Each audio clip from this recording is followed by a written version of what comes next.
Anyways, thank you so much for your presentation. And next, Yadadri నుంచి శ్రీనివాస్ గారు Ghantasala award గ్రహీత. ఆయన నిన్నలేని అందమేదైన పాట ప్రెజెంట్ చేయడానికి మన ముందుకు వస్తున్నారు.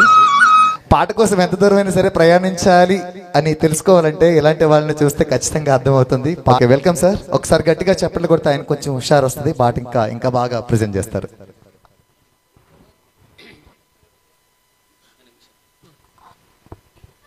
శ్రీనివాస్ గారు అద్భుతమైనటువంటి గాయకులు.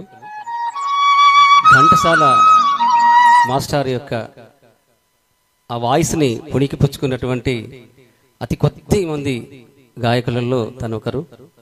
మన తెలుగు రాష్ట్రాల్లో ఒక ఘంటసాల మాస్టర్ గారి వాయిస్ని పోలిన వ్యక్తి ఉండడం నిజంగా గర్వకారణం. ఒకసారి గట్టిగా చప్పట్లతో శ్రీనివాస్ గారిని అభినందిద్దాం.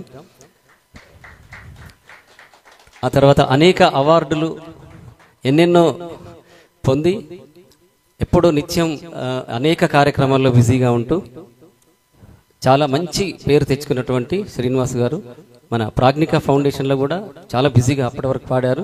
5 years నియర్లీ. ఈరోజు మీరు గంగోత్రి తరపున పిలిచినందుకు, విచ్చేసినందుకు ఒకసారి గట్టిగా చప్పటితో ఆహ్వానం పలుకుతూ ఈ పాటని అందించారు. ధన్యవాదాలు సార్.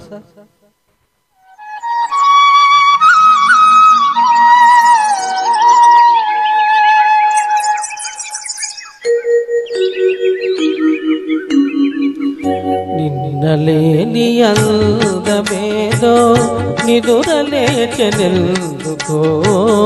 నిదురలేచెనెందుకో,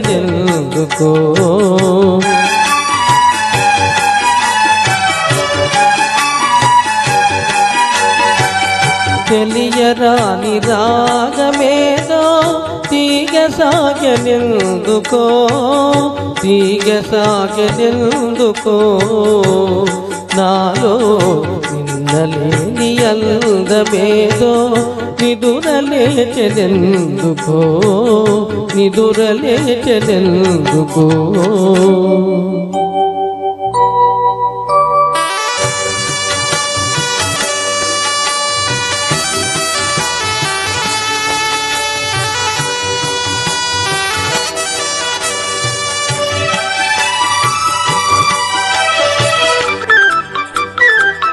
పూచిన ప్రతి తరువక వధువు, పువ్వు పువ్వున పోగను మధువు, ఇన్నాళ్ళీ శోభలల్ని ఎచట దాయనో, నిన్నలేని అందమేదో నిదురలేచెనెందుకో, నిదురలేచెనెందుకో.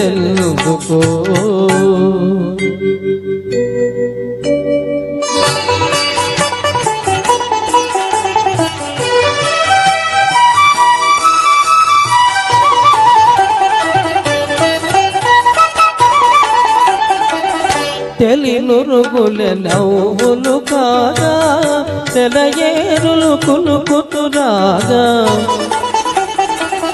కనిపించని వీణలేవో కదలి మ్రోగనే,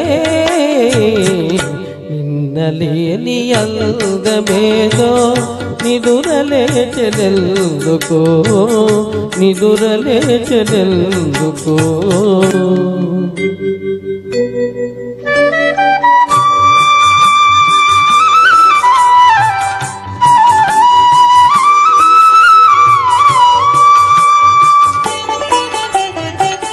పసిడి యంసు పైట జారా,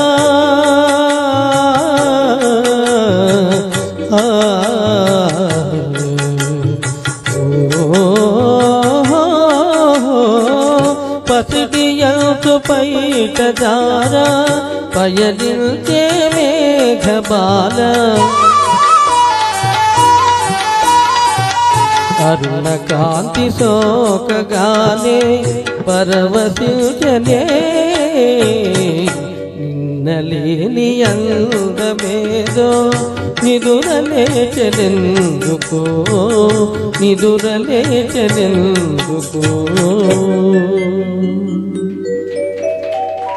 ధన్యవాదాలు.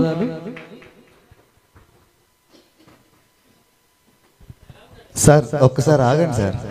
మీ గురించి మాట్లాడదాం అనుకుంటే వెళ్ళిపోతున్నారు. పాట పాడడానికి మాత్రమే స్టేజ్ పైన ఉంటారా?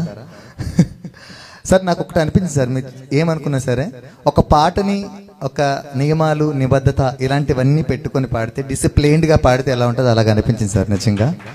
అంటే మీరందరూ కూడా మా జనరేషన్కి చాలా ఒక ఇన్స్పిరేషన్ అనమాట. మిమ్మల్ని చూసి నేర్చుకోవాలి, మేము చాలా వరకు మిమ్మల్ని చూసి ఖచ్చితంగా నేర్చుకుంటాము. అండ్ పాట పాడడం మాత్రం నిజంగా సార్ ఎలాంటి వాళ్ళకైనా సరే మనసుకు హాయిగా అనిపిస్తుంది అనమాట. ఎంత అల్లకల్లోలంగా ఉన్నా సరే మైండ్ మనసుకు చాలా ప్రశాంతత దొరుకుతుంది మీ పాట వింటుంటే. నిజంగా ఘంటసాల గారు పాడితే విన్నట్టుగానే ఉంది సార్.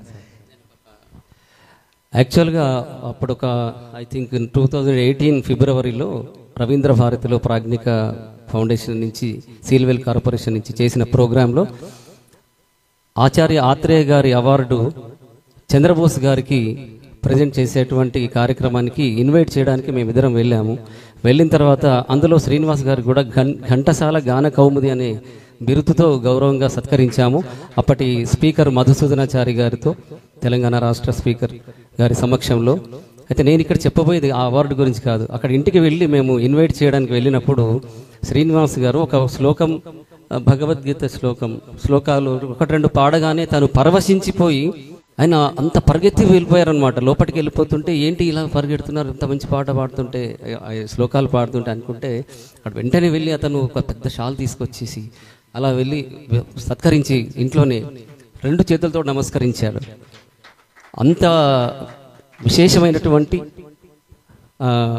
గాన మాధుర్యాన్ని తన సొంతం చేసుకున్న శ్రీనివాస్ గారికి మరోసారి గట్టిగా చప్పట్లతో శుభాభినందనలు. Thank you.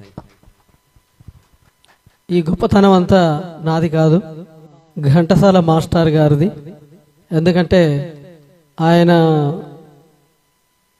74లో చనిపోయారు, నేను 75లో పుట్టాను. ఆ తర్వాత అప్పుడున్నటువంటి ప్రసార మాధ్యమాలు ఏంటంటే రేడియో ద్వారా విన్నటువంటి పాటలకు ఆకర్షితున్నాయి. ఆయన పైన మక్కువ పెంచుకొని మా తండ్రి గారి ద్వారా పాటలు నేర్చుకొని పాఠశాల స్థాయి నుంచి నేను పాటలు పాడుతూనే ఉన్నాను. హైదరాబాద్లో 2004 సంవత్సరం నుంచి ఇప్పటి వరకు శృతిలయ ఆర్ట్స్ అకాడమీ, తర్వాత ప్రాజ్ఞిక ఆర్ట్స్ అకాడమీలో కూడా నేను పాడాను. స్వరాభిషేకం, సంగీత సాహిత్య సమలంకృతే, వెండితెర వెలుగులు 28 ఎపిసోడ్లు పాడాము. నాకు ఏంటంటే నేను ఇక్కడ వేదికపైనే పాడడమే కాకుండా మిగతా సమయం దొరికినప్పుడు నేను మా ఇంటి దగ్గర పచ్చని చెట్లు ఉంటే ఆ చెట్ల వెనకాల అంటే బ్యాక్గ్రౌండ్గా చేసుకొని పాట యూట్యూబ్లో పెడుతుంటాను. లవకుశ పద్యాలకు మంచి స్పందన వచ్చింది. దాని ద్వారా టీవీలలో ఇంటర్వ్యూ ఇవ్వడం కూడా జరిగిందన్నమాట. ఆ ఘనత అంతా ఎవరికి దక్కుతుందంటే ఘంటసాల మాస్టర్ గారికే దక్కుతుంది. చాలామంది ఏమంటుంటారంటే అచ్చం ఘంటసాల గారి లాగానే పాడుతున్నారు అంటారు, కానీ నేను దానికి ఎప్పుడు కూడా నేను ఒప్పుకోను. ఎందుకంటే ఘంటసాల గారి స్థాయి అనేది అది చాలా పెద్దది. మరి మనము ఏంటంటే మనం ఘంటసాల గారి పాటలు పాడుకున్నా, బాలుగారి పాటలు పాడుకున్నా కూడా మనం ఏంటంటే హనుమంతుని ముందు కుప్పిగంతులు వేసిన వాళ్ళం అన్నమాట. నేను అదే పని, నేను కూడా కుప్పిగంతులు వేస్తున్నాను. నాకంటే ఇంకా సీనియర్ సింగర్స్ ఉన్నారు, అద్భుతంగా పాడేవాళ్ళు. వాళ్ళ తర్వాత స్థాయి నుంచి నేను పాడుతూ ఉన్నాను. నాకు ఈ అవకాశం ఇచ్చినందుకు ప్రాజ్ఞిక ఆర్ట్స్ అకాడమీ వ్యవస్థాపకులు ప్రవీణ్ సార్కి, పారిజాత మేడం గారికి, మరి ఈరోజు మిమ్మల్ని అందరికీ కలుసుకున్నందుకు కూడా మీకు కూడా హృదయపూర్వకమైనటువంటి ధన్యవాదాలు. దీనికి